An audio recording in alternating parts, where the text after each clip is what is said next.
as we are getting ready to go racing at Iowa. Chad Stearns, great start.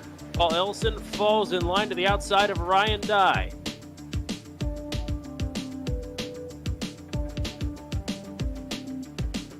Three wide further back in the pack. Salamone, Jan Van Leer, Kyle Zittel.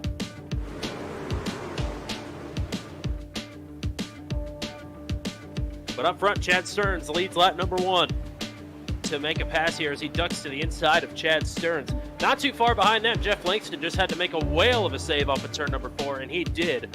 Now up front, Paul Ellison has just nudged ahead of the former race leader, Chad Stearns. Move Paul Ellison up to P1 here on lap number 8. Stearns swings it down to the bottom. He's still got the run off the corner, noses ahead down the back straightaway. He does the same thing here in 3 and 4. He is going to clear Paul Ellison. Ellison with a run off the top side, isn't done fighting yet though. Pulls right up to the tailgate, but decides to fall in line.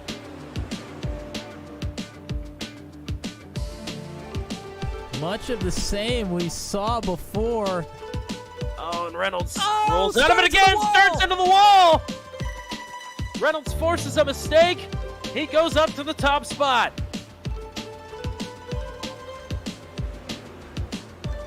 And Reynolds, the first lap led for Reynolds. Reynolds has been right on Stearns' bumper this entire time. I feel like possibly with a clean track, he's going to be able to extend a little bit of a lead here. Save! Oh, caution! Caution is out! Paul Ellison around in turn number 2. Oh my gosh! This changes everything! End of line penalty for Nathan Reynolds. You're kidding me. Green white checker number 1. Another good restart for Stearns. Bartel back to the bottom. Underneath of Dye. Stearns looking to scoot away. Oh, Langston looking to take it 3 wide on the backstretch here.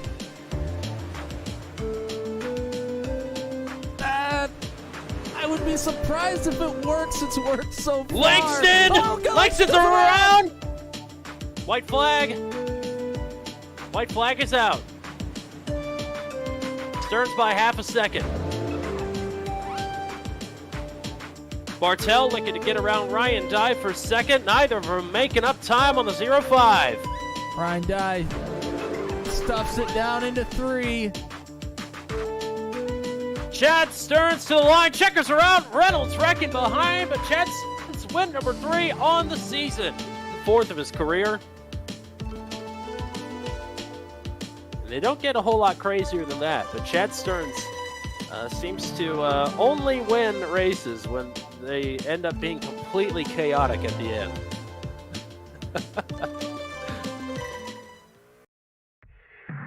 It was wild right down to the end last week in Iowa, and don't expect any different here tonight as we are about ready to take to the brand new configuration of Atlanta Motor Speedway for the very first time in Venom Truck Series history.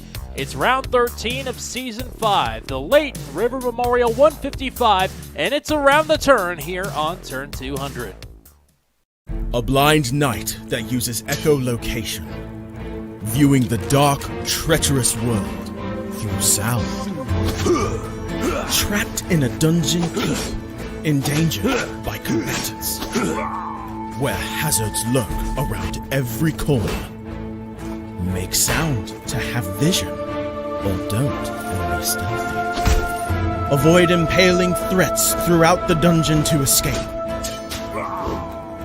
Engage with other prisoners. Rogue Knight I've been hearing about. Could you find the key and unlock my cell? Free them to fight back with more allies. Let's take this guy. The Dungeon Labyrinth has many paths and even more traps. Struggle through the darkness to find your freedom.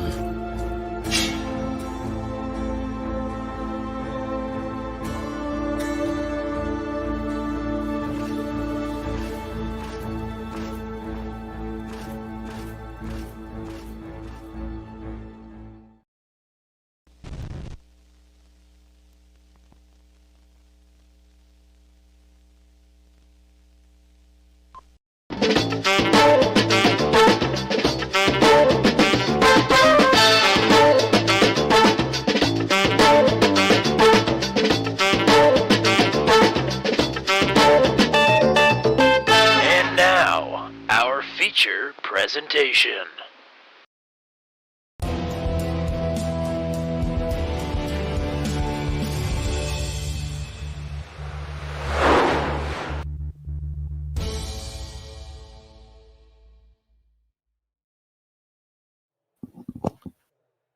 We are back, and we are a few minutes, probably, from disaster, more than likely, ahead of tonight's sort of inaugural race at Atlanta Motor Speedway. It's Tommy Cook, it's Matt Williamson, and unlike some of the tracks we're covering here on Turn 200, you and I have gotten a first-hand look at the new Atlanta Motor Speedway.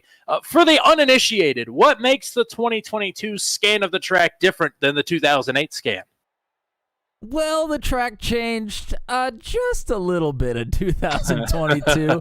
About the only thing that did not change was the length of the track. It is still 1.54 miles. But everything else about the track makes it race a lot less like the Atlanta of old and more like a super speedway. The banking in the corners is now 28 degrees, which is just a little bit lower than Daytona.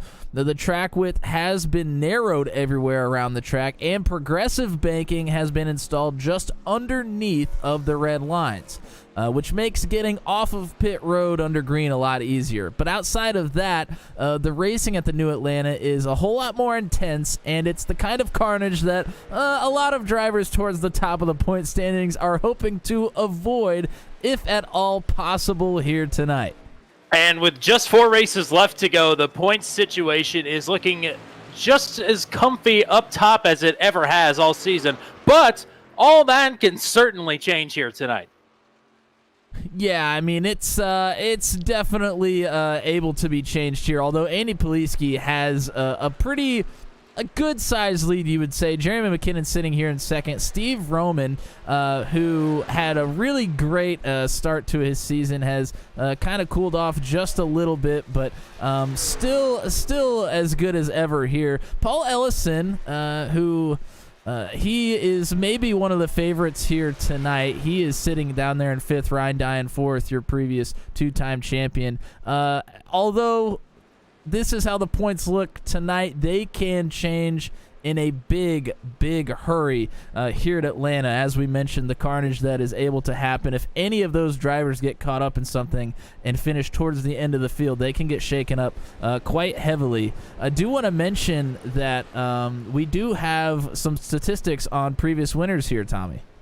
Yeah, absolutely. And just for the sake of debate, if you don't consider this a super speedway, let's just agree at this current moment in time to call this a super speedway style race. So I would say super speedway fundamentals certainly apply here tonight.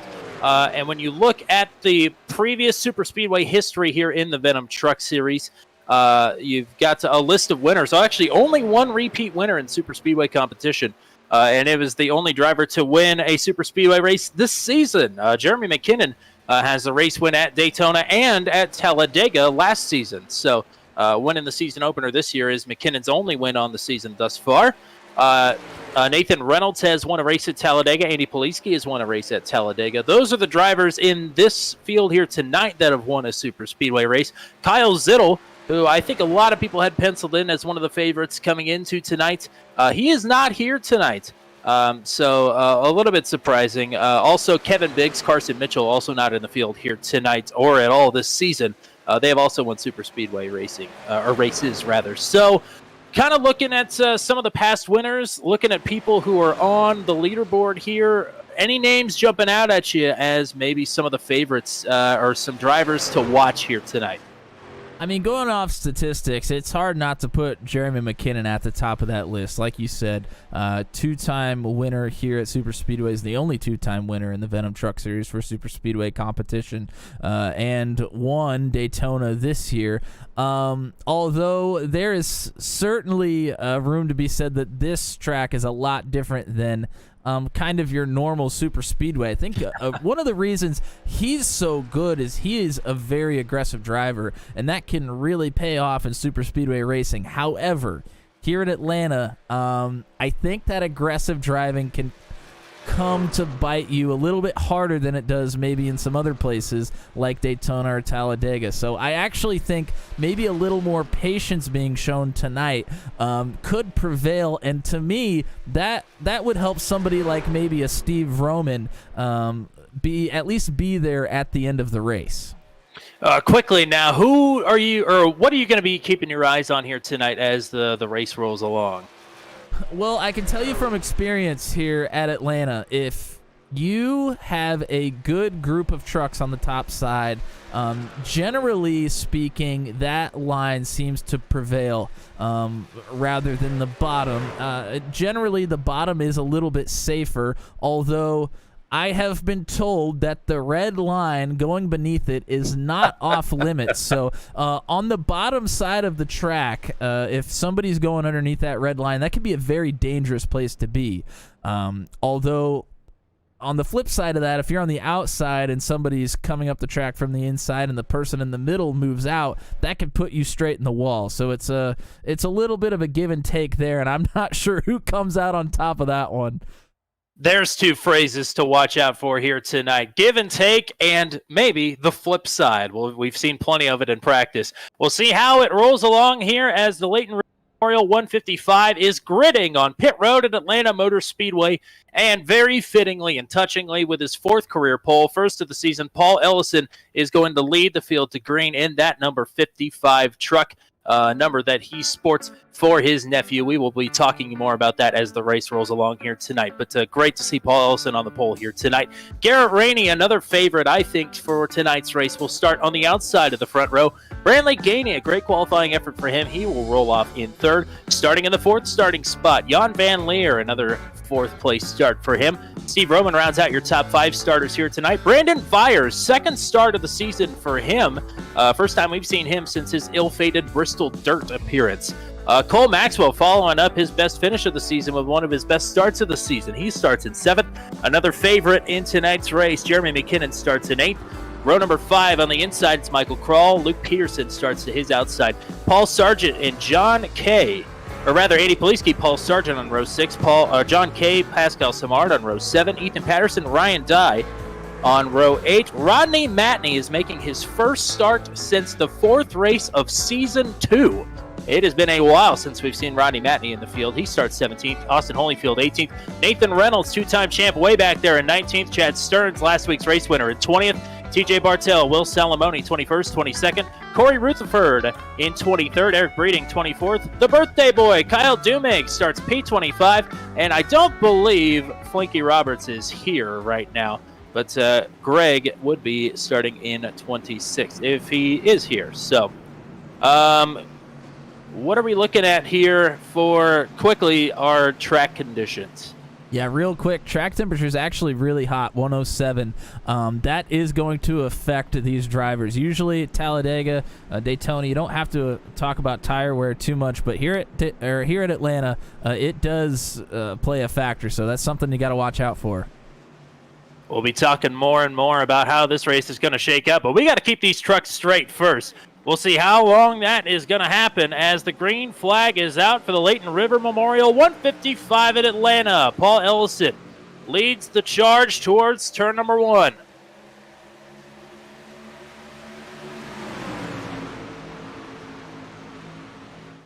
With help from Brantley Gainey behind him, Garrett Rainey fading just a little bit. He'll be side by side for third with Steve Roman.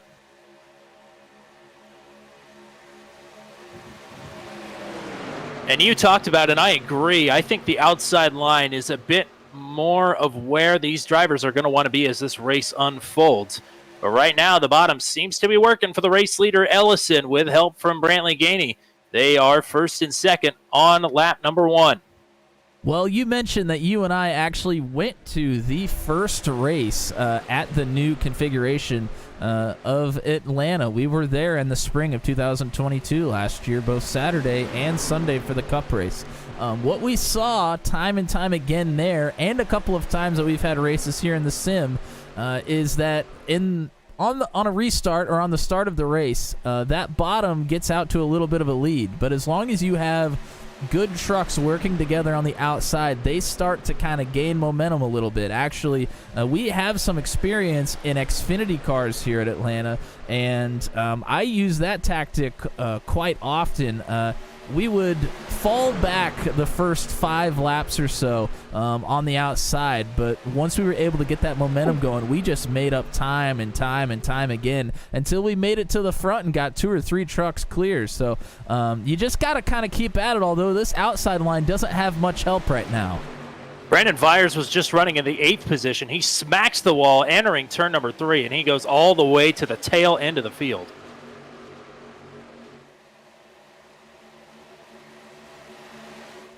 You can see a lot of drivers getting out of that outside lane right now. I don't know if maybe that's just to be a little cautious at the moment. We have a lot of racing to do here, or if they don't think that the outside line is going to work very well. Maybe trying to prove me wrong here in the broadcast booth.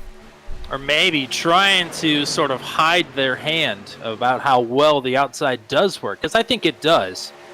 But you're not going to know until people start to try it here. Cole Maxwell's really the only one that's out there trying it, and right now he is getting hung out to dry, unfortunately, so he is making his way backwards. Crossed the line 6th this last time by, and right now I think he is just barely inside of the top 10. But it is Paul Ellison up front. He's led them all thus far.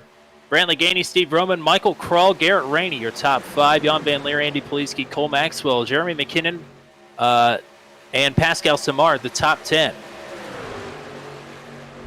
A little bit farther back here, we do have a couple of trucks attempting to work that outside line. That's the number 2. That's Allstate John Kay. And this is the 83 of Rodney Matney, who you and I are not very familiar with at all. So this is our first look at that 83 truck.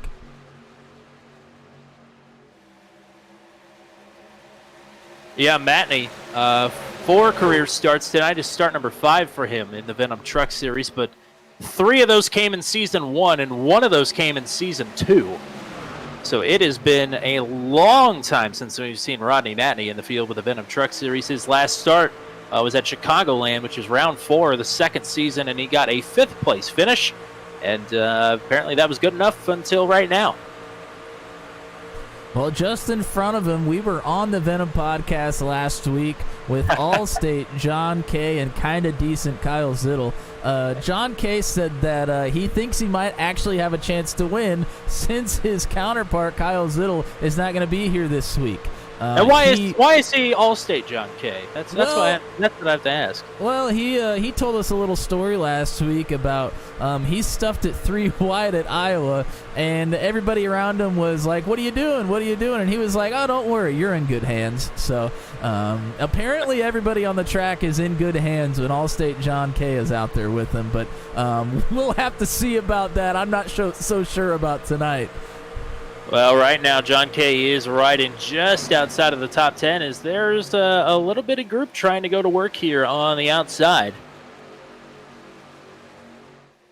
Trying to make something happen. John in the middle of it with Maxwell and Matney there. But not making a whole lot of ground up. How many trucks do you think you need on the outside for it to start to work? I see. Here's the only problem I have is I don't have a lot of experience in the trucks at this track. I could tell you pretty well that if it's an Xfinity or a Cup car, you really don't need many at all. Maybe 3, 4, maybe 5 would help. Really, the most important thing is making sure you just have a good group that's going to stay together. You can see Rodney Matney falling back behind the 2 in front of him a little bit right now, and that's just not helping their case. You really need a group that's going to work well together. So you really don't need that many. You just have to work well with who you have. And what I think is interesting, and it's something that we have not really seen come into play at all, is usually when you get a bunch of trucks on the inside line like this, you get really bad checkups. But not really been seeing it so far. Well, I'll tell you what, there is tire wear that will come to play here at some point, especially with the track being so hot.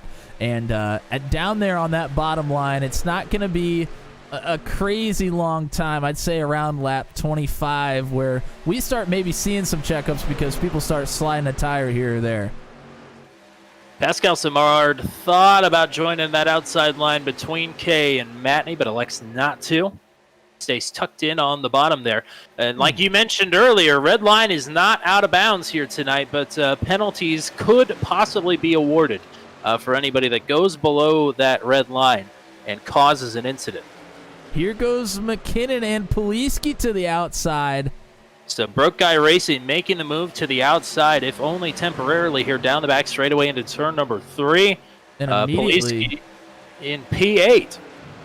Immediately, John Kay decides to fill that hole on the bottom. Maxwell had pulled down the lap before that. So these are 1 and 2 in the points. They are teammates as well. McKinnon, the only driver this season who has won at a super speedway. I guess the better way of saying that is we've only had one super speedway race this season, and Jeremy McKinnon was the one that won it. Poliski also has a super speedway win to his credit, so they both know how to get it done. But right now, just kind of moving in place here. And looking back farther into the pack, you're going to see a strategy that has been employed time and time again here on iRacing. From about Chad Stearns, who was in 18th, all the way back to Brandon Vyers, who's in 25th. They are all staying pretty well behind this pack. So just in case something happens, they can check up easily and stay out of any incidents. Although, I think Kyle Dumig just either got... Well, he didn't really spin. He was able to save it, but he is well behind Brandon Vyers now. I don't know if he maybe slipped a tire on the bottom there or what happened, but he is far behind the pack now, and he's all by his lonesome. Go back to look at it. Yeah, I'm not 100% sure what happened. It's a weird little duck out of line, but he might be able to hang on to a draft from Vyers. It's going to be close, though. As, boy, it is starting to heat up front. That outside line is starting to gain a little bit of traction here. Yeah, Poliski and McKinnon have brought some movers with them. If anybody was going to do it, I figured it would be McKinnon on the outside making something happen, and sure enough, he gets hooked up with his teammate Poliski, and now they have a few trucks behind them. A lot of drivers playing conservative. You would think one of those would be the points leader here. But no, Ellison bobbles up into the wall. There they go. McKinnon, Kroll, Paul Sargent as well. The caution is out.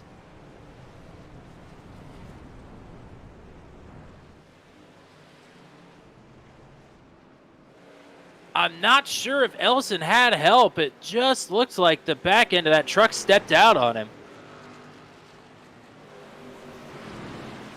Man. Talk about bad timing there.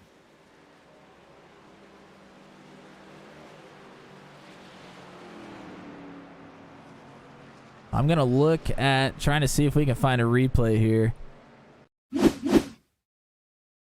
Jeremy McKinnon is already disconnected. I think barring a disaster down the stretch here, that is pretty much going to be the nail in the coffin for his championship effort here this season. All right, we're going to go behind Paul Ellison here. He's working the middle kind of. Oh, and he just gets loose unless there was a net code where it seemed like Gainey pushed into him. It didn't really look like it. They were quite a ways away from each other, and that is going to stack up that top side. And what he said over the radio was, it was just the air. As soon as we got out of the corner, I couldn't do anything about it. Wow.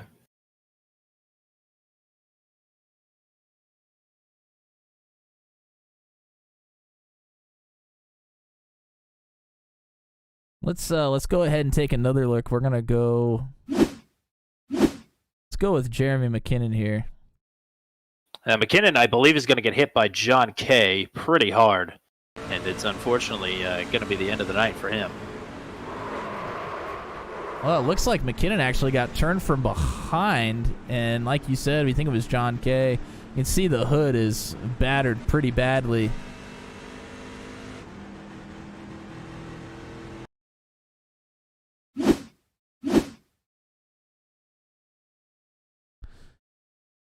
And he does. John K just got into the back of him. You can see Michael Krall takes pretty good damage there as well. Oh, Paul Sargent absolutely creams Michael Krall. That might be it for him as well. I think everybody else might kind of be able to survive here, but just maybe down on power for the rest of them. I don't know how Andy Poliski got through there. That is incredible. I don't think he hit anybody.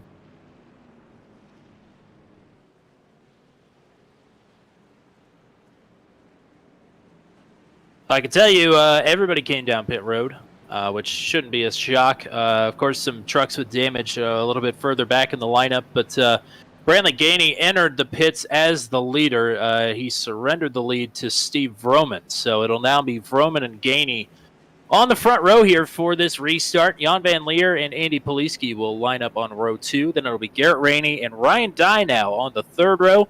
Luke Peterson with Austin Holyfield, rookies there on row number 4. And then Will Salamone, Corey Rutherford, I believe, will be on row 5. Nathan Reynolds, Brandon Vyers on row 6. Chad Stearns, Ethan Patterson, row 7. Kyle Dumig, TJ Bartell on row 8. Rodney Matney, Cole Maxwell on row 9. And then the drivers back here have damage. Not sure if they're out on the track or not. Eric Breeding in 19th rather. Paul Ellison 20th, Paul Sargent 21st, John K 22nd, Pascal Simard 23rd, Michael Krall 24th, and Jeremy McKinnon is out of the race in 25th. Flanky Roberts did not ever take the starting grid, unfortunately. So we are coming to lap number 21 of 100. Green flag is back in the air, and Steve Vroman has assumed the lead. Now Vroman off to a huge lead here. That's not always a good thing. No, that outside line didn't really get going very well. He does have Gainey right in tow with him, so I think he'll be okay as far as that goes. Gainey's kind of doing a whale of a job pushing. Sorry, go ahead. I was just going to say, everybody's already really spread out here. Jan Van Leer probably would be the one to capitalize best on getting a huge run on these top two, but he's boxed in right now by Andy Poliski. Poliski's got nobody there with him, so Jan is probably going to have free reign to go up to the top side here if he wants to. I doubt he will, though, as he only has one pusher with him. It looked like he might have been trying to go, but also could have just drifted up the track a little bit. It is mighty easy to just drift up a tad coming out of these corners and cause some mayhem. Truck you saw slow there on the bottom is Paul Sargent, who is still getting work done on that truck. But Michael Krall is the only other driver that has not rejoined the race thus far. A little bit farther back in the pack, Chad Stearns, TJ Bartell. That's Rodney Matney also working on the outside. Matney's now going to slip down to the bottom. They're back around 15th place. Right before the restart, Chad Stearns asked Nathan Reynolds if he was just going to ride or if he was going to try and get after it. So I'm assuming that was Nathan's answer there, considering where they're at right now.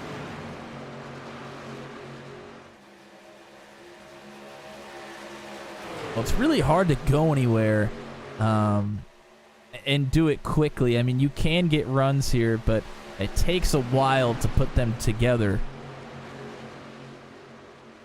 And when it takes that long to put those runs together, it's pretty easy to have a couple of people jump out in front of you in the line that you're in, and then you're just kind of sitting back where you were before. So it's a little tricky. Definitely mind games that happens here at the new configuration of Atlanta. You just gotta be patient and outsmart your contenders here. Top 14 trucks, single file. Working the bottom.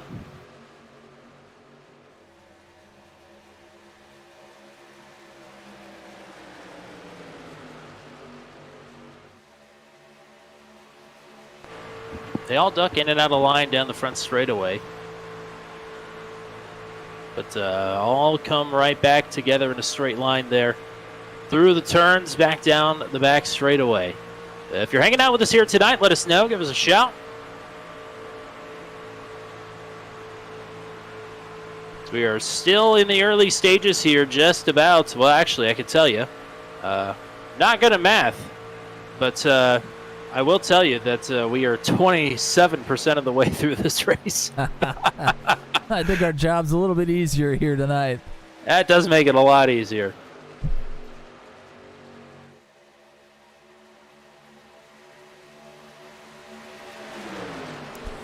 And you mentioned how they kind of get out of line down the backstretch and then get back into line. Part of that might be to keep from overheating as well. Just trying to get a little bit of air, cool air to those engines, so you don't burn them up, I think is probably what's happening there. This is usually about the point in the race where we jinx somebody if I go through the field and point out the drivers that are having the good runs. But I think everybody is equally jinxed just because of where we're at and the circumstances of how we're racing here. So I'll go ahead and do it anyway. Jan Van Leer in the top 3 right now is looking for his second podium of the season. That would be great to see. Luke Peterson, who has had some really crappy luck of late, both in Truck 200 and in the Venom Truck Series. Although he does have, he's coming off a top 10 at Iowa last week in the Venom Truck Series. But he's in the top 10 right now. Austin Holyfield in the top 10 as well. Great to see the 30 truck up in the top 10 here early in the going. And mentioned Brandon Vyers hitting the wall earlier. But he is just outside of the top 10, P12 right now as we work lap number 30. So it's the damage must have gotten repaired there under our one and only caution so far in the race. We have a few trucks that are attempting to put a run together on the outside here. John Kay is leading them. And that is the 69 of Cole Maxwell with him. Rodney Matney out there. Samard with them as well.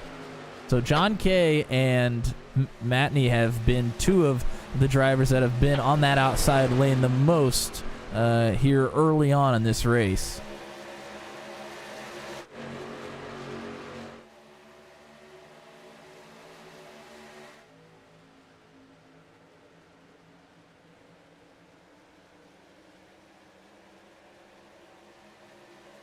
Coming up on the slower truck of Paul Sargent, who is going to fall a 8th lap down now. Actually, a 9th lap down, rather. But staying to the top side here.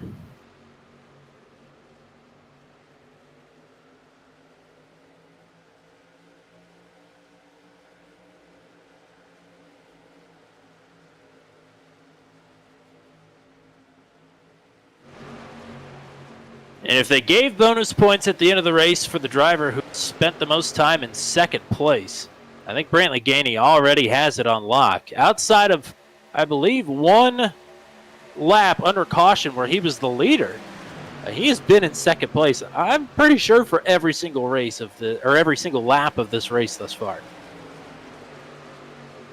Well, it's not a bad place to be. Certainly not. Certainly not a bad place to be, although if you do get some trucks that try to make a move on the outside, you might be the one to get turned a little bit later on. I was just looking at John Kay's truck. He was involved in that first incident, got into the back of McKinnon, and you can see his nose is crinkled in pretty good. Him being the first truck on this outside line is likely hurting their chances of advancing, or at least definitely not going to be doing it as fast as they could. So is that Brandon Vyers also behind him, who I believe would at least have a little bit of damage as well? It is Vyers. I think if you're this outside line, you need to communicate with each other.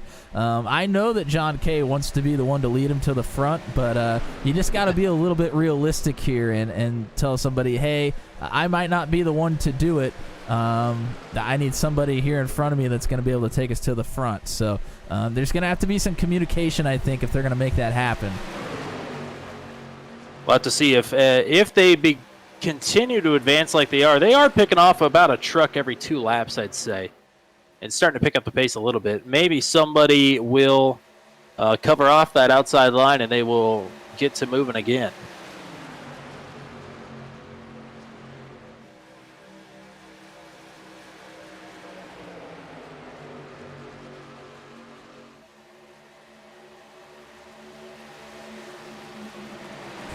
Well, Tommy, what do you say we, trouble! John Kay up into the wall! They saved it! That was Ethan Patterson, who moved up off the bottom of the track, tagged John Kay. Kay backs up into Brandon Vyers. We are green. Everybody saved it, but that one had to hurt John Kay. Well, he was already hurt, and that's just going to hurt him even more. I want to see if I can find a replay here. You can see he's already up in the wall at that point.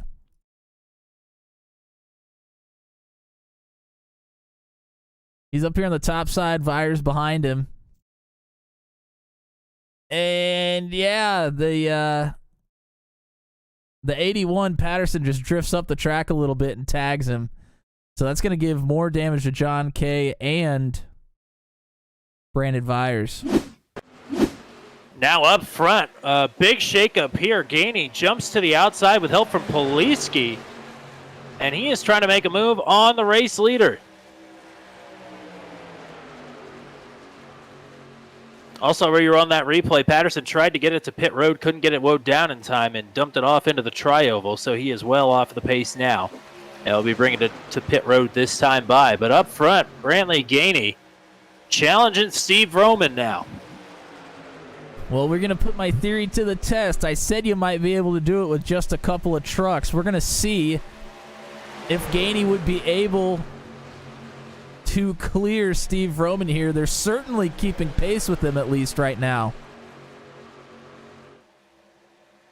Roman now with help from Jan Van Leer there on the bottom. It's Poliski and Gainey up top, and they are the only two. Further back, one truck, I believe, maybe Rodney Matney is trying to work the outside, and he's trying to maybe pull up to the tailgate of the 32, but he is still about 4 trucks behind Andy Poliski right now.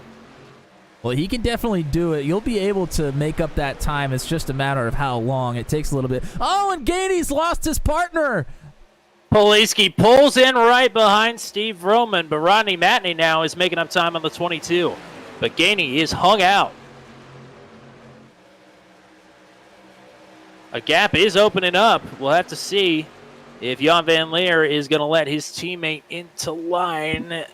I don't know if Gainey is going to be able to get in there. Now Rodney Matney is closing in on the 22. Brandon Vyers is there to help as well. I believe Cole Maxwell behind Vyers.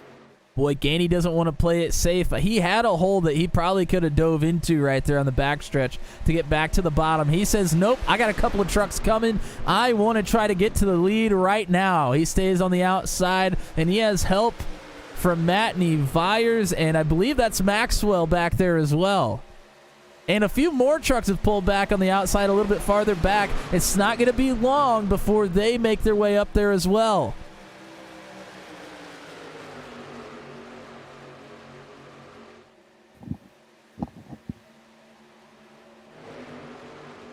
Lap 43 goes up on the board. Gainey was the leader that time by 12 one-thousandths of a second.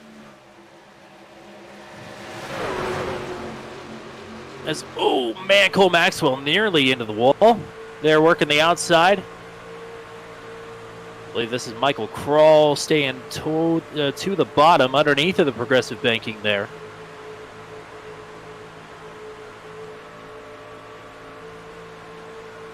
No one line right now has the advantage, although Gainey is able to pull ahead across the line for a second consecutive lap. Oh, and a mover. Maxwell pulls down to the bottom. Next up will be Pascal Simard. If he were able to pull up behind the 13, he's going to have help now, I believe, from Nathan Reynolds, who just jumped out of line. Unless that's Ryan. That's actually Ryan Dye in the 15.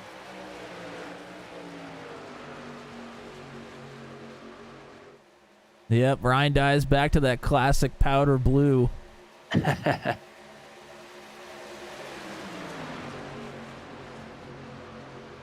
Motorsport in Charlotte FC. Also, Madison Bowen in the chat. You told her to shout at us. She said she's shouting.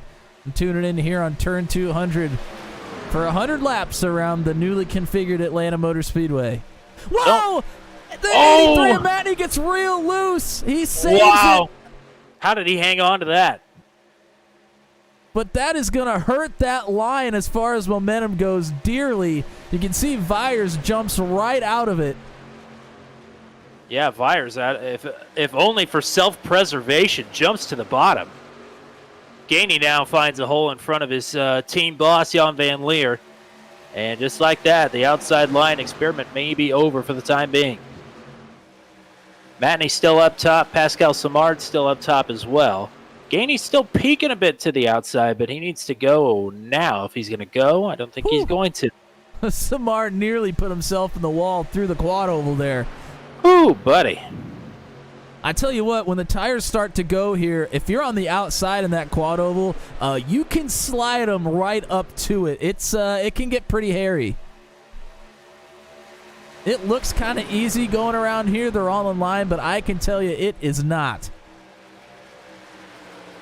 So these drivers all hit pit road under caution on lap number 19. What is the fuel window looking like once again?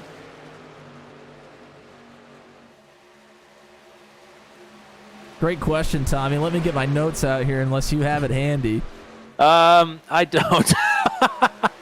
Beautiful.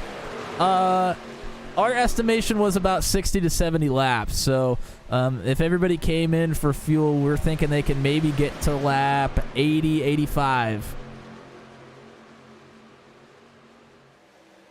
And you would surely think there's got to be a caution before then, right?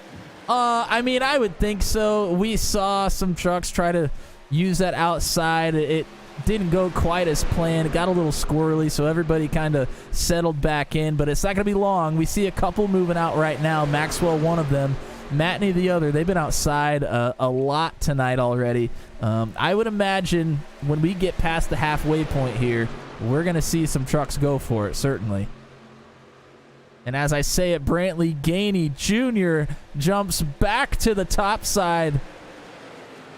He wants to make a go at Steve Roman once again. Led a couple of laps, but never cleared Roman outright. Oh, Gainey's in the wall! Gainey into the wall. Doesn't take anybody with him, but that is going to be majorly detrimental to his race. Once you go back, getting back up to speed. Once you go backwards in this one, it's hard to get back to the front. Poliski came over the radio and asked Gainey if he did that, and Gainey said no quickly, which I didn't think he did. I'm guessing, I didn't see the pit stops because I was looking at replays. I would venture to guess nobody took tires on that first pit stop, and they are starting to rear their heads if I had to guess.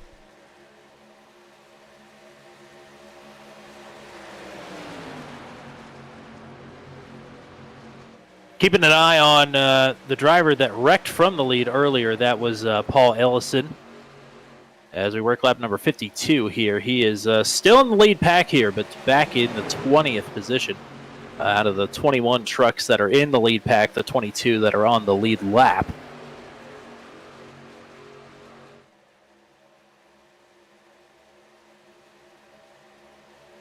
Well, Tommy, we're going to lap 50. We're on 53. We'll be at 54 the next time around. Steve Roman still continuing to lead the way here, but oh, Maxwell up into the wall! Matney around! Oh, no! And the caution is out. Matney, I believe Garrett Rainey was involved in that one as well. Eric Breeding. Eric Breeding. Wow.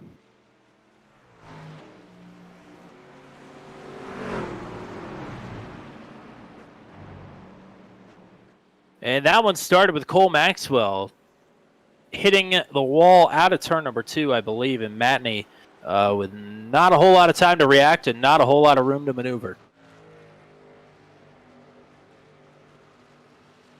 Yeah, let's go ahead. We'll, well, it's already happened there. We'll go backwards just a tad. And yeah, you're right. It looked like Maxwell just got up into the wall.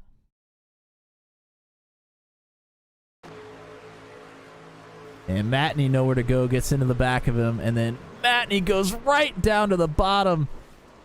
That's what collected Rainey.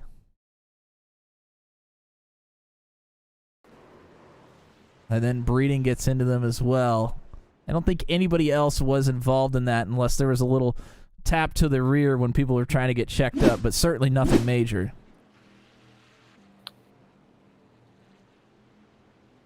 And as Steve Roman is hitting the pits here, he has just crossed the line. Lap number 55 is going up on the board, ladies and gentlemen. We are, I'll go through a whole spiel here in just a minute, but with lap number 55 up on the board, this is the Layton River Ellison Memorial 155 here tonight. So with his number and his memory in mind, we are going to play out the rest of this lap under caution with a moment of silent remembrance.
Layton Ellison was just 19 years old when he was taken from the world attempting to aid a co-worker in a dangerous situation at his workplace.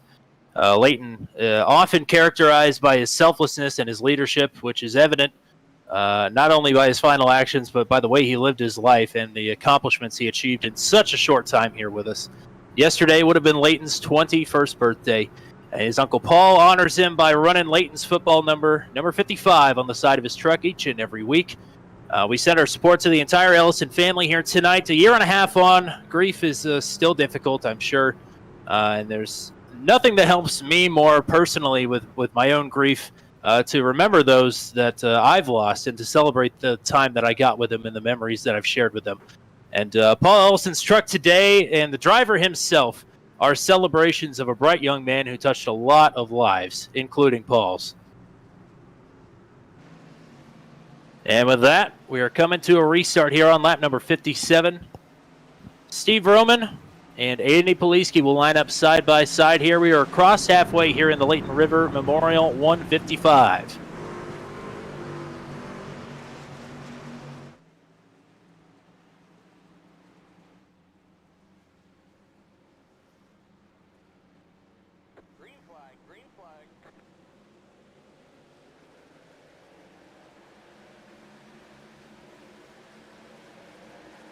Poliski, yeah, he is going to jump down there from the top side.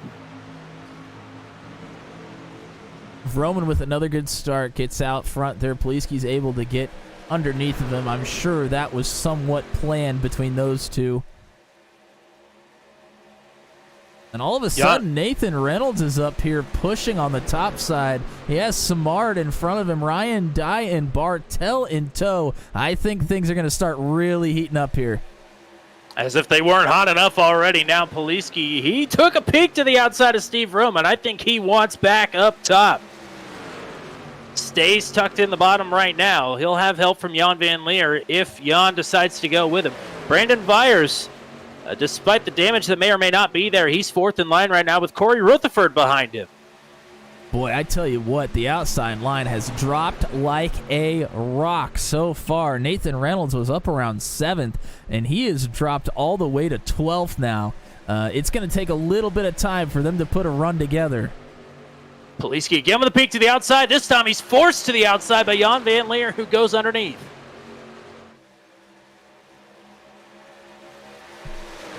Poliski able to clear into the corner, pulls back behind the 0-0.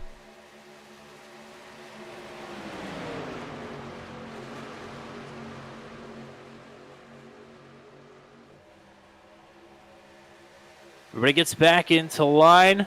I just lagged out of the server for like a good half a lap there. I'm not sure what happened.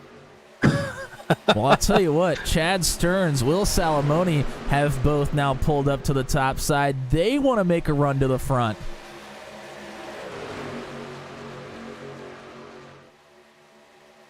Field's starting to be a little bit of a jumbled mess here. Is now Brandon Vyers, I believe, has jumped to the top side. Vyers may have been kind of forced up there. I think he got a little bit high coming out of one of the corners, and somebody filled that hole. But with Stearns and Salamone coming in behind him, he may have a good shot to get towards the front here. Whoa, Salamone real close to that outside wall out of 2. And now Jan Van Leer pulls up to the top side. Here goes JVL. With help from Vyers behind him. The 5 looking to go up to P1. Can't quite pull up to the 0-0 Steve Roman just yet. But they're not done working.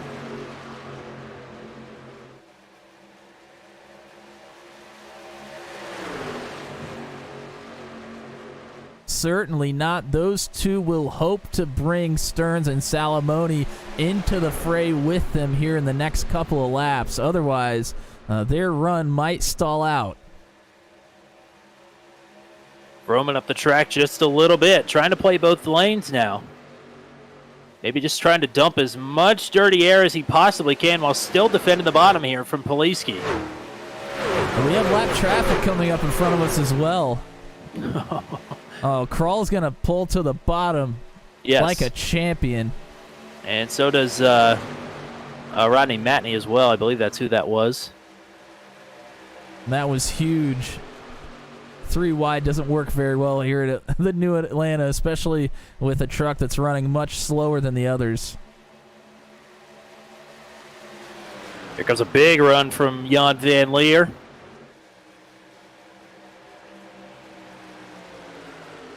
I think the best shot for that outside lane is through the quad oval. A lot of times that bottom line will kind of get jumbled up and out of line with each other going through the quad oval because it's such an awkward left-hand turn there. So I think that's the best shot for that outside line to pull in front, which is good for that outside line, especially the one leading it, because that is what can put you in front when the checkered flies.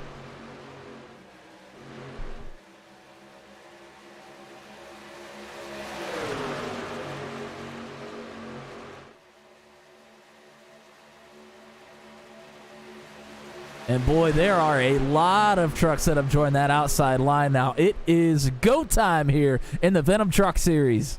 About evenly drawn now, both in terms of track position and numbers. The inside and the outside.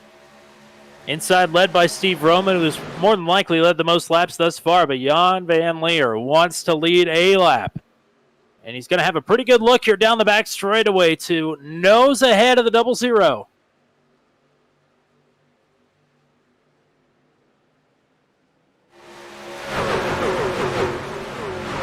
Poliski and Vyers both giving plenty of space to the trucks in front of them through the corners. Tighten it up here down the straightaways. Third truck's in line on the inside. It's Corey Rutherford. On the outside, it's Chad Stearns, last week's race winner at Iowa. Oh, Jan Van Leer a little bit loose, drifts down the track. Oh, a bump from Poliski. That upsets Roman. And this might be the opportunity for him to lead that lap, although Vroman and Poliski have put together another run here. At the line, I think it's Jan Van Leer, 9/1000ths of a second.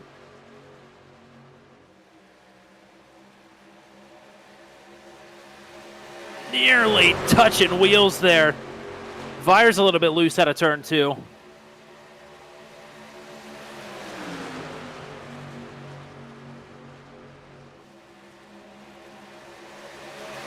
Luke Peterson and Will Salamone running tight as well out of turn number 2. Whoa. Oh, Jan really upset there. JVL just about got a clothesline from hell from the 13 of Brandon Byers. Lovely. Notice how much space Chad Stearns is giving Brandon Byers, though, and it's been about that much this whole run. Well, I think Chad Stearns knows how difficult. I mean, Brandon Byers has a very, very difficult job right now. Pushing on the outside here at the new configuration of Atlanta is tough business. It's really easy to get loose out of the corners, and then you don't really want to touch them through the quad oval. The only opportunity you have really is down the back stretches. We have lap traffic in front of us. They don't move out of the way from the bottom. Steve Froman goes to the top. Poliski and Rutherford get boxed in behind Breeding and Sargent, who stay on the bottom of the track. Boy, that really jumbled up the field. Oh, Rutherford gets tagged by Sargent. Can he hang on to it? No, the caution is out. John Kay, oh my gosh, who was that? That was insane airtime for somebody.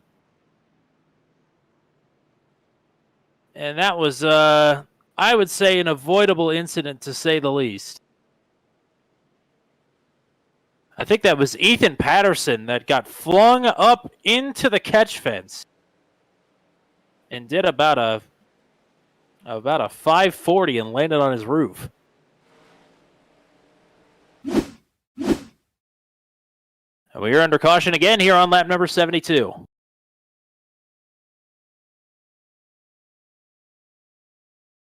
I don't know exactly where this started. You mentioned Patterson was the one that really got the worst of it. I saw Paul Sargent, who did elect finally to get off the track surface, but I think on his way by, he either made contact with or netcode contacted with Corey Rutherford. Rutherford was the first one I saw go spinning. I'm not sure how it develops behind him. Well, Peterson's the one that ended up kind of going around later on around in turn 2. Let's go behind Peterson here. This is Sargent on the bottom, who does pull off. Rutherford is on top of him, and yeah, Rutherford just comes down, and Sargent was going up the track to still try to make that corner. The 50 of Rutherford does a good job of getting down low. He just comes up the track a little bit. Peterson moves up to make room for him, and he tags John Kay. Allstate John Kay gets turned around. And then he gets tagged by Samard. Hard contact from Samard. Gainey takes a little damage there as well. And here goes Patterson. Whoa, you're not kidding. He went for a ride. Yeah, legs apart on the landing and a big splash. So I think the judges are really going to dock that one, unfortunately. I'm going to go back and take another full look here.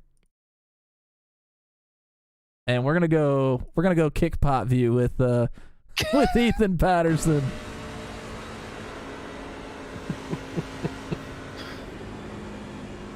You can see so much smoke. Oh, he can't see what's going on, and he just goes for a ride.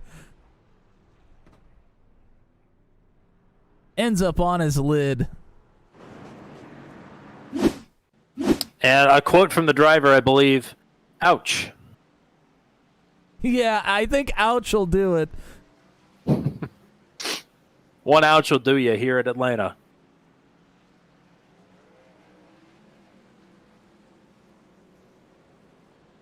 Cole Maxwell gets the lucky dog here. Not a whole lot of movement on pit road. Steve Roman had a very convincing fake and did not come in. Most of the top 10, actually all the top 10 stayed out.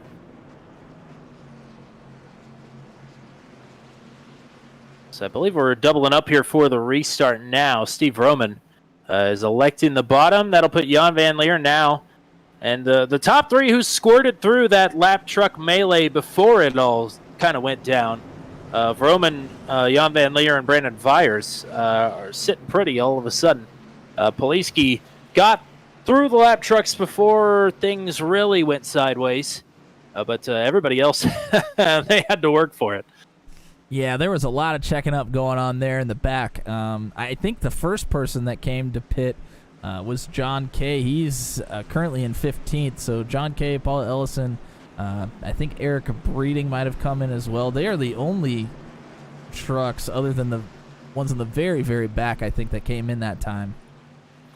17 trucks on the lead lap. I believe we've got 23 of the 25 trucks running. Actually, 22 of the 25 trucks running. And coming to 26 laps to go. Another good restart for Steve Roman. Brandon Vyers is going to out-drag Jan Van Leer into turn number 1. Boy, and Brandon Vyers has a lot of damage to the front of that truck. That may come into play here. But he didn't pick that up on that last caution. He has had that since nearly the beginning of this race. As Jan Van Leer, Poliski can't decide if he's going to help him or not. He finally sticks to him on the outside. This good old tag team match up front, as now maybe Will Salamoni is going to try and factor himself into the mix here. Yeah, Salamoni stays up on the top. Here comes Chad Stearns and Luke Peterson as well, and then here comes the cavalry. TJ Bartell is up into the mix for the first time as Jan Van Leer is maybe looking to clear Steve Roman outright. Can't get it done just yet. But Boy, big help coming. It'd be the first time that outside line has been able to prevail all night. Not quite clear, and Roman's got the run now. That outside line got really loose. Looked like it might have started with Poliski. And that's going to hurt the outside line's chances and run here, but they will collect it and make another pass at it. And Giannis had a couple of unsteady moments up top, especially when he's being pushed. And remember, nobody in the top 15 on that restart came in to get tires. No, they did come in right about lap 55 for tires, so they don't have an extremely long amount of time on them, but especially as we get towards the checkers here tonight, they are going to start slipping and sliding just a little bit. You're not going to be able to put that truck anywhere you want. You're going to have to be mindful of the angles you are taking into these corners. A good side draft there out of turn 2 from Jan Van Leer, but no help until now from Poliski.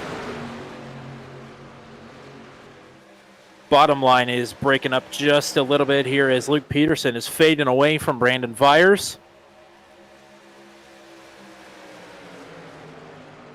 But Steve Roman continues to lead. Jan has got a couple in, but he has not been able to clear Steve Roman outright. No, I think he might have had an opportunity down the backstretch at one point, but it would have been close. I'm sure he wouldn't have felt comfortable pulling down at that point.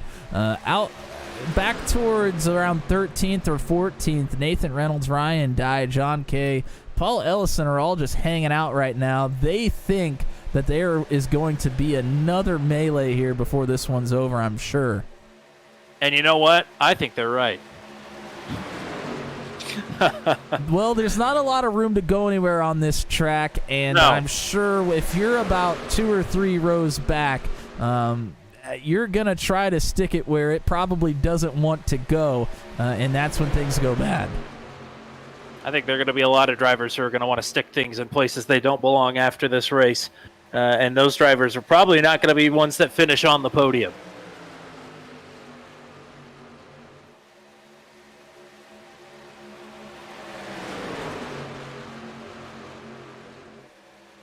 And speaking of hot action and close quarters racing, do want to mention, while I'm thinking about it, that we are racing just the Venom Truck Series next week, as it's the throwback race for the Venom boys at North Wilkesboro.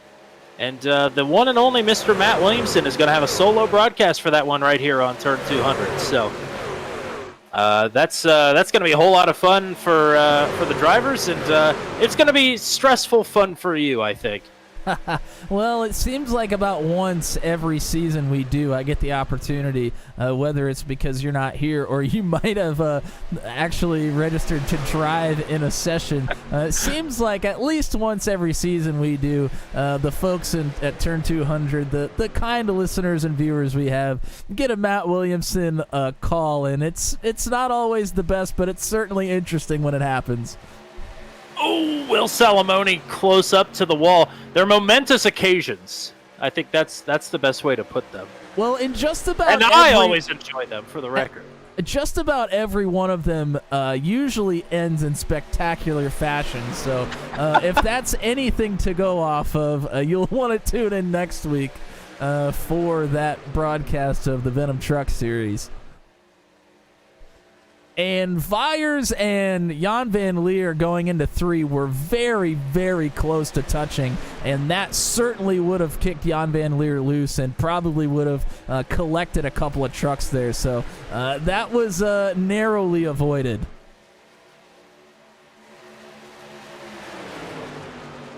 Here comes another surge from the outside for Jan Van Leer. Poliski's doing a great job of pushing the number 5 right now. That's tough business, I tell you.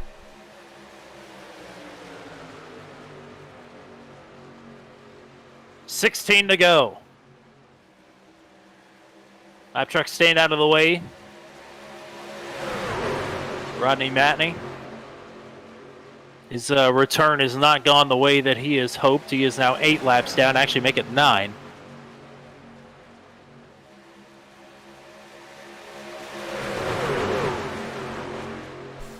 And if I'm close to the front here, my time to go is now. It takes a long time to put a run together on the outside if you want to try to make one work. So you want to have as many chances as possible to make that happen. I think you got to start pushing hard, and you want to do it sooner rather than later. 15 to go, and one thing that we have not seen come into play yet is the red line. The red line is not out of bounds tonight per league admins. We've not seen anybody tempting fate, but you know, as the laps start ticking away, that is very much going to be something that is going to play a huge role in the finish of this race. Everybody place your bets in chat now. Who do you think is going to walk away with this one? We're getting a good view of the middle of the pack here from Corey Rutherford, who is on the bottom 4 rows back. He is kind of just sitting behind a little bit right now, trying not to push Peterson too hard, which is probably a good idea. But the closer we get to the end, the tighter these gaps are going to get. Jan got a good run into turn number 1, but really out of nowhere, Vroman got a great run out of the turn. Not with any help from Vyers. Well, we call this a super speedway. If you listen to the throttle, they are backing off the throttle quite a bit going into the turns. Usually we hear them back off on the back or the front stretch when they're getting too close to the truck in front of them, but they're actually having to crack it a little bit going into these corners. I've had my camera fixed on the chopper since the restart, watching Jan Van Leer. And I think I'm starting to get dizzy. And you can see the runs that Poliski is creating for himself. Down the backstretch out of 2 there. He comes quickly to Jan Van Leer again there out of 4. And Jan is just a little bit too unsteady for Poliski to pull up. He's given him a bump a couple of times down the front straightaway. But Jan will drift up and down the track. Got to run a super speedway charity race with Jan this weekend. And he said super speedway racing is not his forte per se. But he was up front for most of that charity race. So, I don't know what it is with the Venom Truck Series, but everybody here downplays their strengths and is incredibly humble for the most part. So, it's always great to see. Yeah, I think it's a little bit part of an act. They want to seem innocent and then layeth the smackdown upon you. Oh, come race man. day, maybe.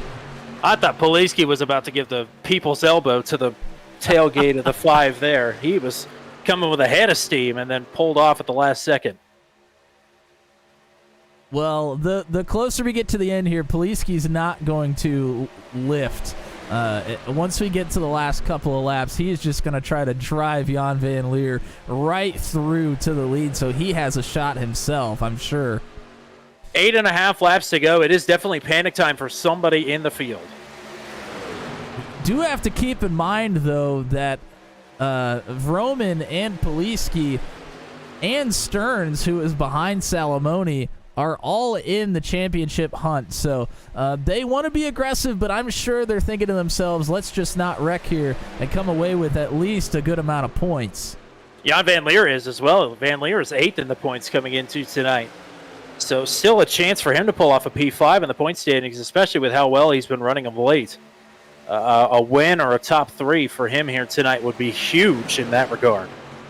Also, Luke Peterson, TJ Bartell battling for Rookie of the Year. They are both in the mix here as well. Top 15 trucks in the lead draft here now with 7 laps to go.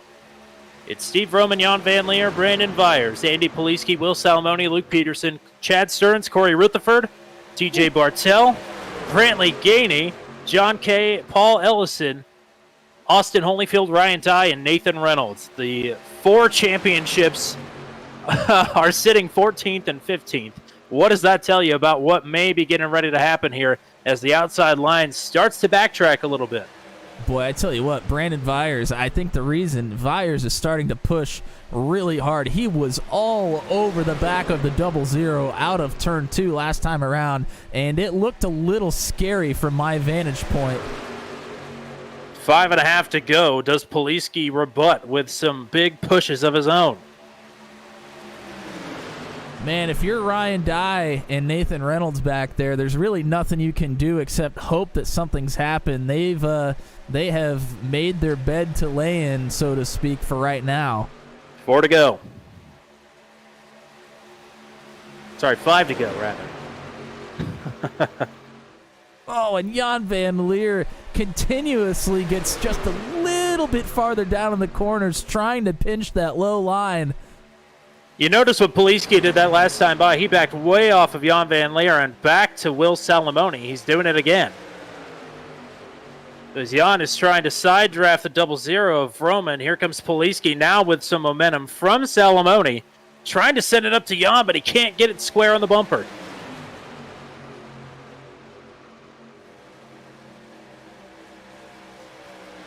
Boy, my heart is racing. I am just waiting for whatever is about to come our way. At the line, if we make it back, it'll be 3 laps to go. Anything can happen. The 5 just keeps getting a little bit lower and a little bit closer. Vroman got loose on the bottom that time. The inside line is checking up big time. Vroman is going to lose his help. Here goes Jan Van Leer. Is he clear? He's not clear. Vroman fighting back on the inside.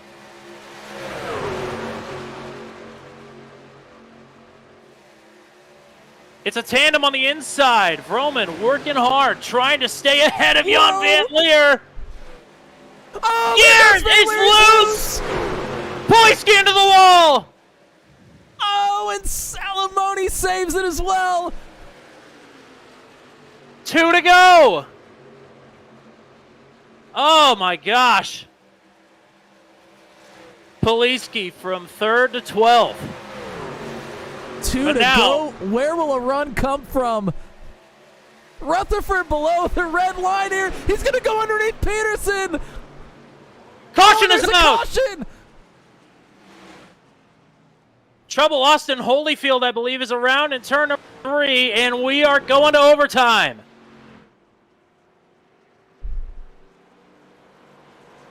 Paul Ellison, Austin Holyfield, Nathan Reynolds, TJ Bartell involved. I believe Poliski squirted through that one, but 100 laps wasn't enough.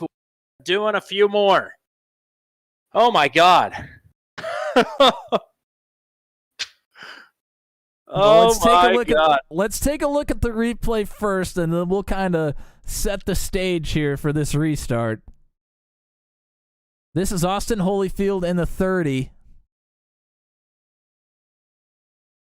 And looks like Reynolds, I thought was going to try to go to the middle or the top. He kind of gets split in between. He gets into the right rear of the 30. Bartel is behind them, just absolutely nowhere to go. Oh, and Ellison takes a huge shot trying to get through on the bottom. Well, if that wasn't enough.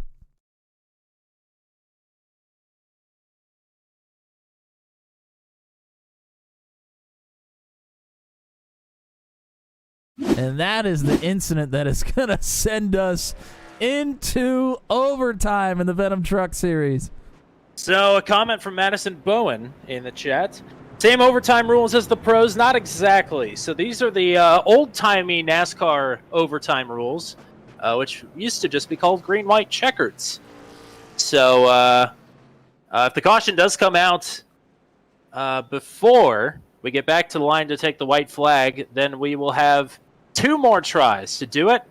On the 3rd attempt, my guess is that we're probably not going to be throwing a caution no matter what. But yes, 3 green-white checkered attempts. Once we get to the white flag, the next flag ends it. And some chatter over the radio right after that incident occurred. Brandon Vyers, Corey Rutherford, and Steve Roman, all 3 of them were in agreement that they did not want to see that caution. They all 3 thought they had the best chance to win. Well, we've talked about it all night. It takes a little while to get runs on the top, so you're not going to have long to do it here. I think you want to be on the bottom until the very, very last coming out of 4 into the quad oval. I think you actually want to hold off to make a move until that point.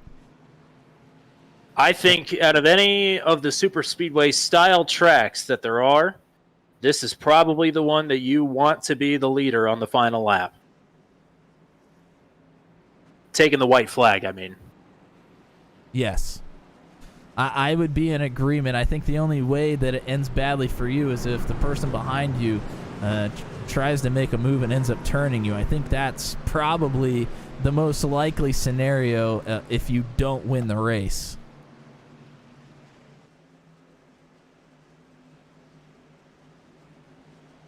Brandon Vyers, no wins in the Venom Truck Series. Luke Peterson, no wins in the Venom Truck Series. Corey Rutherford, no wins in the Venom Truck Series. Jan Van Leer, no wins in the Venom Truck Series. Will Salamone, no wins in the Venom Truck Series. Steve Roman, no wins in the Venom Truck Series this year. He does have 1 in his career in the very first season of competition at Homestead. So it has been a while since Steve Roman has gotten to victory lane. Everybody else around him just wants to get there. Who is going to bring home the hardware here tonight at Atlanta? Green-white checkered attempt number 1. It's Roman on the inside, Vyers on the outside, and we are green. Not a great start for Vyers. Rutherford is looking for a way to get around the 13 or push him to the front. Peterson fills the hole on the bottom. Rutherford now to the bottom. Peterson looking to go to the top side. Rutherford now looking to exploit the red line. Here he goes. A huge... Oh! Netcode contact, and that is a huge accident. Oh, my.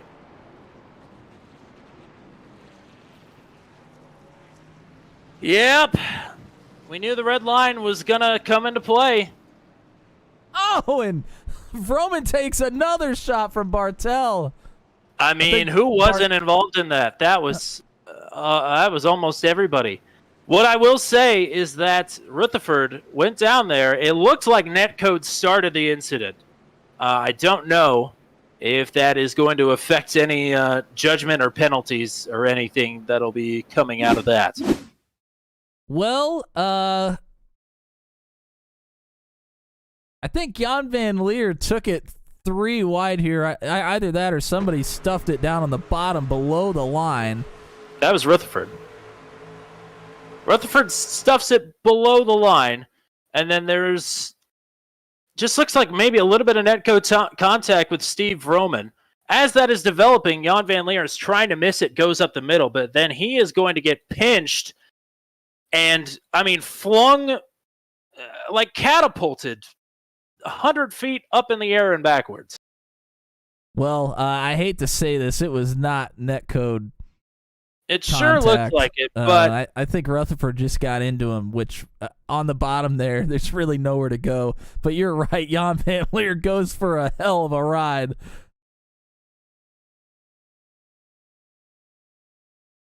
Hoping to find Bartel in all of this, and my replay just died on me here. Let's go back to Bartel. He was a long ways behind this, but something happened here with him. Holyfield, Poliski, and Bartel are 3 wide when this happens.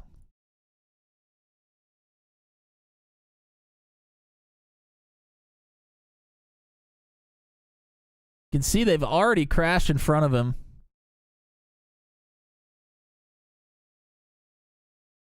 Oh, and he's just trying to avoid Salamone sliding down the track. And Steve Roman comes right down into the 18, and then Bartel gets into him. That's Dumig in the 18. So Steve Roman just slid right down in front of them while they were trying to get down through them on the bottom. Boy, that was a melee if I've ever seen one.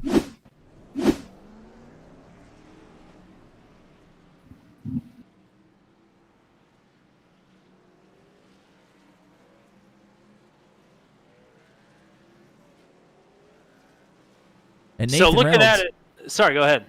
Nathan Reynolds, who was sitting back that entire time, he ends up taking a lot of damage anyways.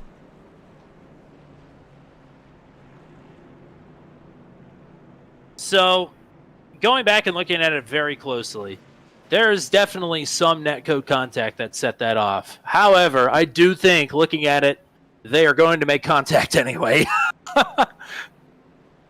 Yeah, that was a move that it was. It's a desperation move, and you knew it was one that was going to come up as well. Yeah, it was a time of desperation. That's what we kind of talked about. If the person behind you is going to push or try to make a move, he tried to do what he needed to make a move to the front, and it just didn't end up working out.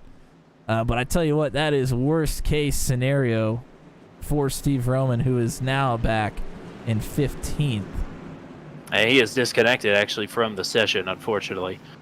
Here we go. We are doubled up. The leader is Luke Peterson. Now, Corey Rutherford is lined up on the outside of the front row. Chad Stearns and Brantley Gainey are on row 2. Ryan Dye and Allstate John Kay are on row 3.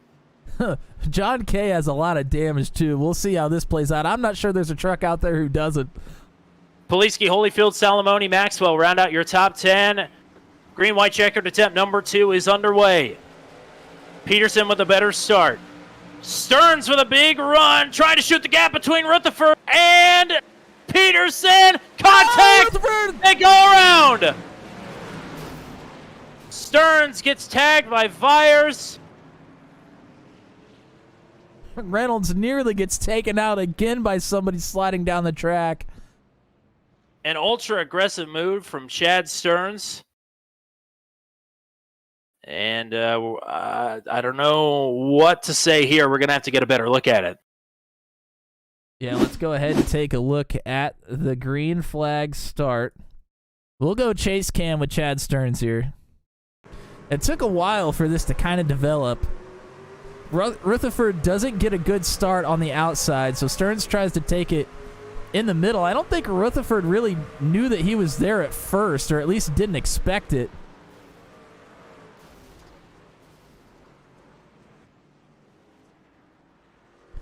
And he just kind of stays on the outside of Stearns, and as he tries to make the move continue through the middle, he just kind of gets turned straight up into the wall. Let's take one more look at it here. Stearns sees a gap, he takes it. Rutherford is just kind of taking his normal line through the quad oval here. I don't think he expects the 05 to fill that hole, but he does. And Peterson came up a little bit to get his good arc into the corner, and it didn't leave much room for the 50 or the 05 there in that last quad oval turn. And once the contact starts between the 05 and the 50, there's really nothing else that can be done.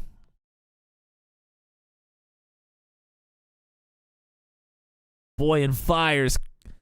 Gets into Chad Stearns hard there. Fires with mega damage.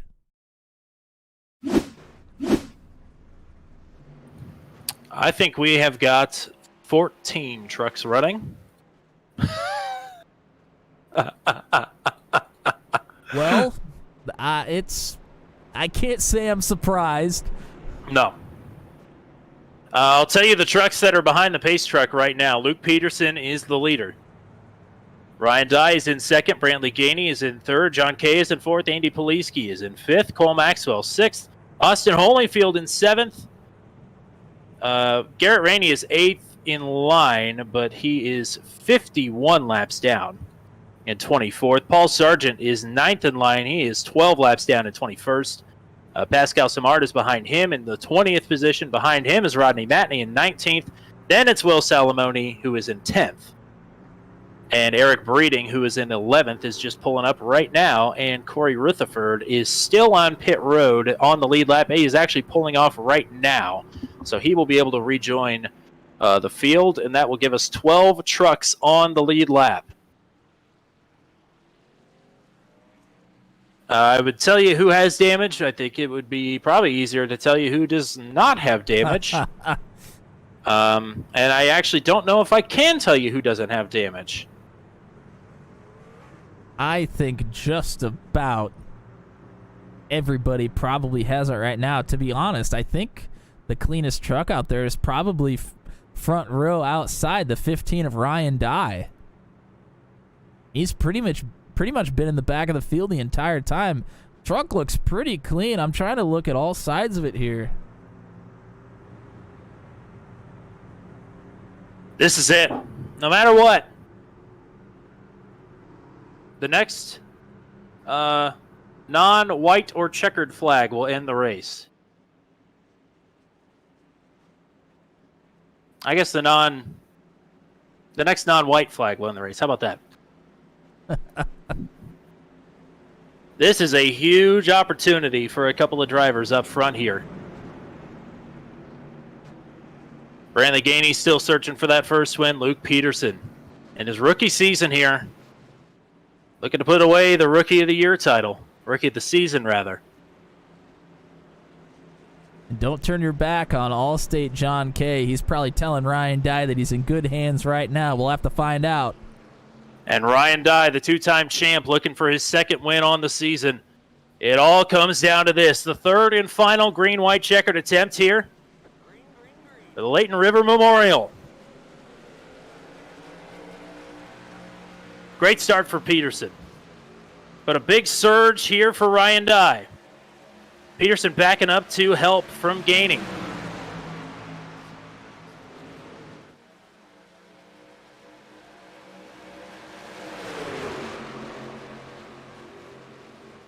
Dye doesn't have nose to tail on the bottom. Yeah, Dye doesn't have much help on the top side. He needs John Kay to get to him. Oh! Gainey jostling. Peterson moves him up the track. Here goes Gainey underneath. White flag is out. It's still Peterson at the line. Peterson takes a shot from Ryan Dye also. Gainey's going to have help from Poliski on the bottom.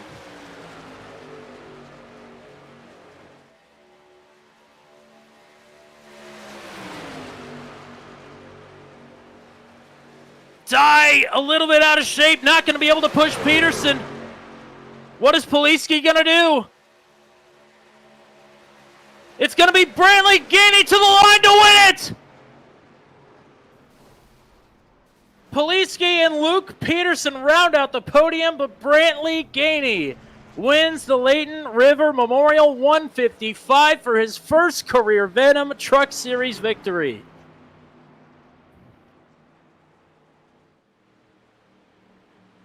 boy, there's nothing that feels better than getting that first win. And he did what he had to do to make it happen. He moved. Peterson just gave him a little bump. Got Peterson loose. It wasn't even anything malicious. It was just a nice tap and a wiggle up the track from Peterson, who is still going to hang on for his first podium here tonight. But Brantley Gainey, who twice had been a third-place finisher last season, has finally broken through and will sit atop the podium here tonight after 3 green-white checkered attempts in a crazy inaugural outing here at the New Atlanta. And he gets it done on a great-looking truck at that. I'm sure he'll mention the sponsor. I feel dirty if I do. Well, him and Cole Maxwell are going to put the bumpers together and do some collective burnouts.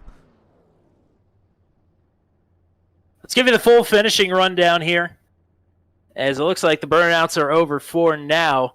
Brantley Gainey, career win number 1. He gets it done here tonight. Awesome to see. We'll be talking to a pumped-up driver here before too long, I'm sure. Andy Poliski, 7th podium finish on the season. He has extended his points lead way out here tonight. Almost uncatchable at this point in the season. This was the last race that he was really worried about, so a lot of good news for Andy Poliski coming out of Atlanta here tonight. Luke Peterson, a best previous finish of 8th place at the rectangular Indiana track. He now goes P3 here tonight after that late race restart. Ryan Dye, top 5 finish for him here tonight after following up his podium effort from Iowa last week. And Cole Maxwell doubling up on back-to-back best finishes on the season. A P5 for him here tonight. That ties his career best Venom Truck Series finish. So great for him.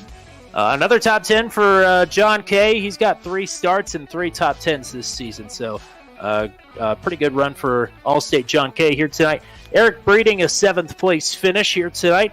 Paul Ellison rallies for an 8th place finish after everything that he went through this race. That's pretty good. Corey Rutherford involved in the last couple of crashes there, but he will still finish in 9th place. And rounding out your top 10 here tonight, that is Austin Holyfield. That is a new career best finish for Austin Holyfield tonight as well. And he was in the top 10 pretty much all night long. So great run for Austin here tonight. Nathan Reynolds, an 11th place finish for him. Then 12th for Will Salamone. Those are the last trucks on the lead lap. Brandon Vyers, I don't believe is going to finish the race here tonight. He will finish on the running order in 13th. Chad Stearns at ENF in 14th. Steve Roman in 15th. Jan Van Leer in 16th. Kyle Dumig, the birthday boy, P17 here tonight. Not how he wanted to finish up the night. TJ Bartell in 18th. Rodney Matney's return is he does finish, but 10 laps down, unfortunately, in 19th. Pascal Simard then rounds out your top 20 with Paul Sargent, 21st, Ethan Patterson, 22nd, Garrett Rainey in 23rd, Michael Krall, and Jeremy McKinnon, the first retiree here tonight. Early on in the going, just on lap number 6, we lost the driver who came into the night 2nd place in the points. Alrighty. It's time for podium interviews, and it's great to get this driver up onto the podium. That is driver number 89, Mr. Luke Peterson. And I want to say congratulations, first of all, no matter what questions I'm going to ask you here. I don't want anything to diminish what is an awesome result here tonight. But you do have to be a little bit disappointed, I'm sure, to not come away with a victory there. I'm not going to lie to you. 20 laps in, I was happy about a top 10. About 80 laps in, I was happy about a top 5. I thought I had that thing won, and to bobble it out there at the end, it comes down to talent and skill, and I just couldn't hold it still. So was what it was, I guess. How hard was the shot? The shot was not bad. Brantley actually pushed me, and he was pushing me into the turn pretty clean, and it got me just a little bit loose. I barely felt it, but when I felt it, nerves kicked in. I let it wobble me more than it really was. Well, talk to me about the rest of the race, though. It had to feel like you were just stepping through a minefield for most of it. That was actually what we were talking about in the waiting room. It was like dodging grenades all night long. I felt like everybody in front of me was turn this way, turn that way. Lap car at one point pushes us up into the outside line. It was wide open, horrifying, and scary. I imagine that's what Vietnam was like. Oh, Matt, what do you got? Well, we're looking at the replay of when you kind of got moved up just a little bit. Tell me, were you expecting that? What was your game plan there if you were going to take that last slap on the lead on the bottom? My whole plan was to try to hold it down low and force him to either shove me out of the way because we couldn't go below the red line. So I know if I could hold it there, he didn't have a chance to peek. He'd either have to go high or push me. And I expected the push, but it was just enough to mess me up. And then it got away from me after that. Partner, I'm so happy we got you up here in the booth. I tell you what, let's get some shout outs for you. Let's give some love to the people out in Turn 200 land for you. Who do you want to thank here tonight? Well, I would like to thank my beautiful wife, Kim, and my family, my parents, Karen and Tommy. They're all on my car. That's what it's about. My truck is my dad's guttering company, my mom's weird collection of plates, and my wife's reading YouTube. So all those guys out there and my team, the sergeants, love those boys to death. Raging Moose Racing, finally on a podium. Got to be happy about that. Thank you, guys. Absolutely. Thank you. Thank you. You've been clicking off some better and better finishes here of late, and you're coming out and running Truck 200 with us and having some really crap luck of late. So it's great to get you up here on the podium. Go party hard here tonight with the new best career Venom Truck Series finish. I sure appreciate it. Y'all have a good one. All righty, and we go from a first-time interviewee to a driver who is absolutely no stranger to getting some booth time. That is your runner-up finisher here tonight, Andy Poliski. It is a wild race through and through. You were in the front, you hit the wall, went to the back. I mean, where do we even start with tonight's race? I don't know. I'm just happy to finish where I did. I'm really shocked. I had a lot of damage there at the end when I got in the wall. Just tried to fix everything I could and salvage what I could, and it just kind of everything worked. I made up some ground on some of the slower cars there that had a lot of damage, and then it's just like everybody kept wrecking in front of me. So thanks to Cole, he pushed me really hard at the end to kind of give Brantley a push. It's about the only saving grace, I think, because I was down on power and had a lot of front end damage. We saw you work in the top. We saw you work in the bottom. Is there a preferred way for you to try and get around here tonight? The top seemed like it was a little easier to drive. Like it didn't want to snap loose on you nearly as much. But the bottom, it seemed like if you were, third, fourth, or fifth on back in the line, it was hard to gain any momentum. You had to run like 3/4 to half throttle to keep from getting the guy in front of you. Matt, what do you got? First of all, congratulations. It was a heck of a race, like Tommy said, from the back to the front. You were working the top side behind Jan Van Leer for a long time there. From my experience, it's kind of tough pushing on the outside at this track. What was your experience here tonight trying to push on the top side?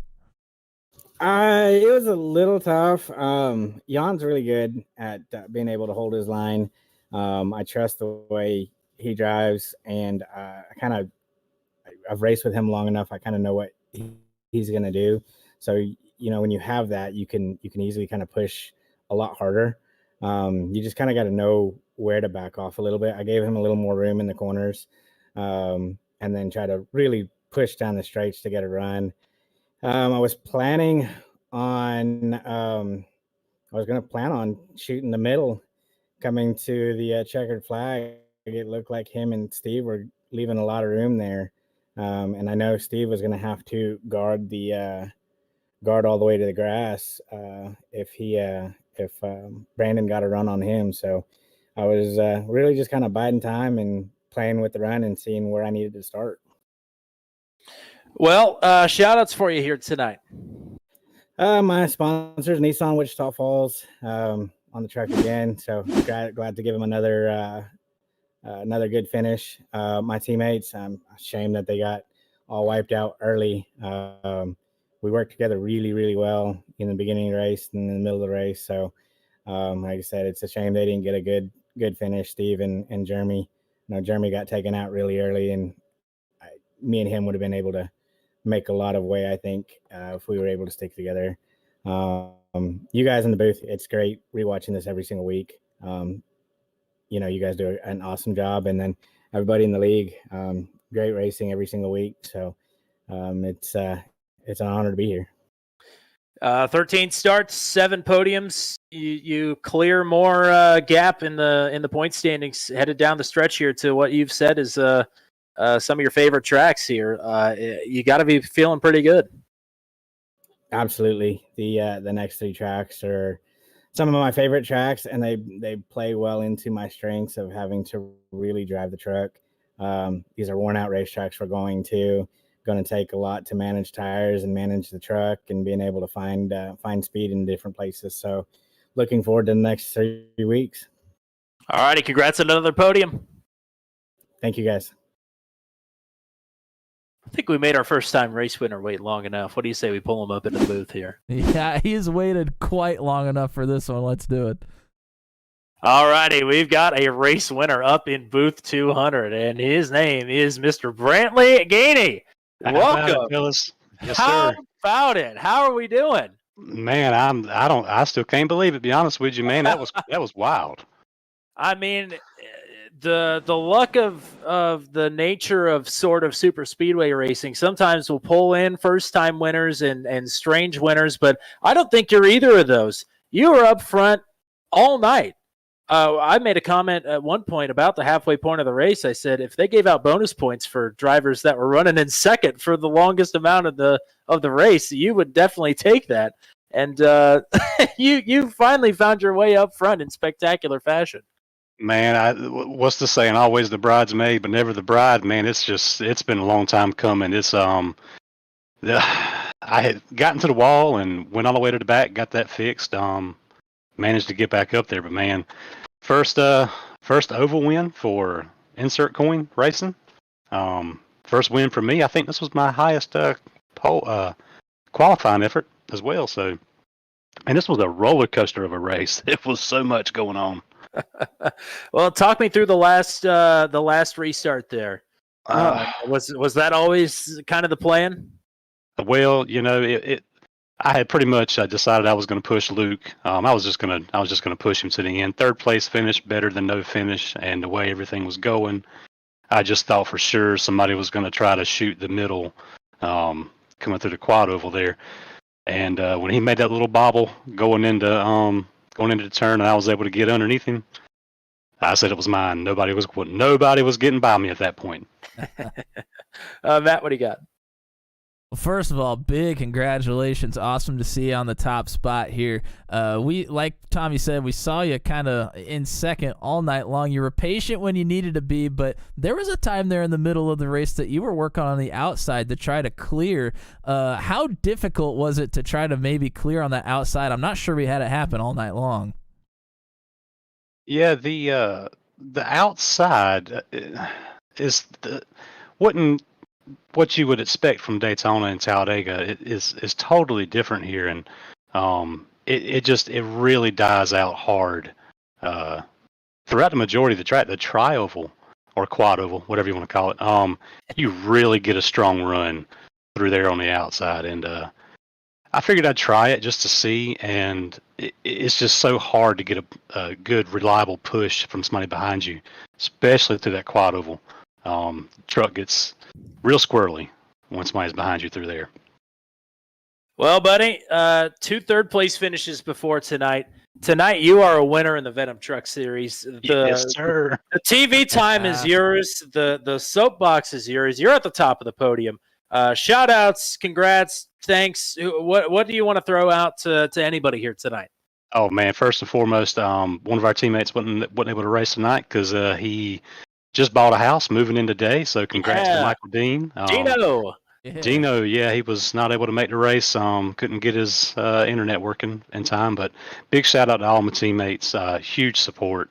My wife, kids, everybody that supports me through this. Of course, I'm not going to get out of this without mentioning my sponsor, Rim Job, Wheels with Taste.